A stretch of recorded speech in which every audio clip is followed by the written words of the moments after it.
Tubuh kita itu seperti mesin yang hebat. Kita butuh energi supaya bisa terus beraktivitas, seperti mobil yang butuh bensin. Dari mana datangnya energi ini? Yap, betul sekali, dari makanan. Tapi sebelum tubuh kita bisa pakai energi ini, makanan harus melewati perjalanan yang panjang dan rumit melalui sistem pencernaan kita.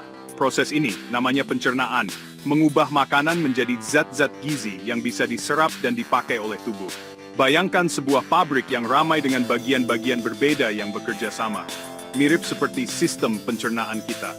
Setiap organ punya peran penting dalam memecah makanan, menyerap zat gizi, dan membuang sisa-sisa makanan. Dari saat kita menggigit makanan sampai sisa makanan dibuang, pencernaan adalah proses yang menarik dan penting. Memahami cara tubuh mencerna makanan, membantu kita menghargai keajaiban tubuh kita sendiri. Industri membantu others pilihan sehat tentang apa yang kita makan, dan bagaimana kita menjaga kesehatan pencernaan kita. Perjalanan pencernaan dimulai di mulut. Gigi kita menghaluskan makanan menjadi potongan-potongan kecil. Proses ini disebut pencernaan mekanik. Air liur yang dihasilkan oleh kelenjar di mulut kita mulai memecah karbohidrat dengan enzim, memulai proses pencernaan kimiawi.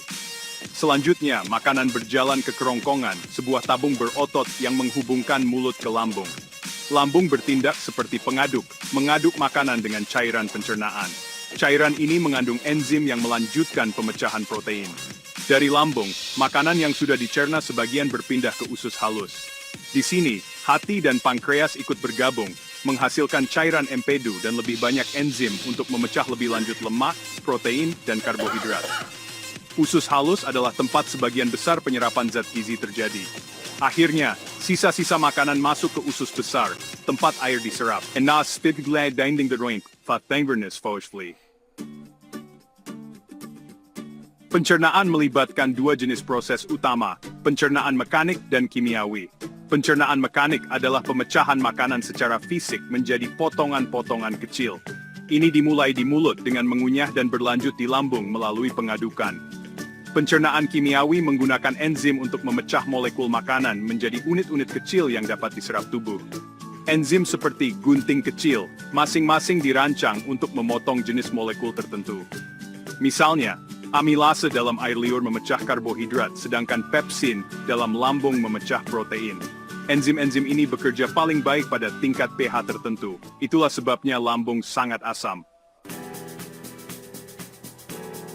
Enzim adalah pahlawan tanpa tanda jasa dari pencernaan. Tanpa protein khusus ini, tubuh kita tidak akan dapat memecah makanan secara efisien. Setiap enzim memiliki target spesifik dan bekerja paling baik dalam kondisi tertentu. Misalnya, lipase, yang diproduksi oleh pankreas, memecah lemak di usus halus.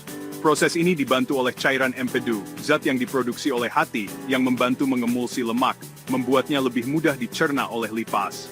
Usus halus adalah tempat sebagian besar penyerapan nutrisi terjadi.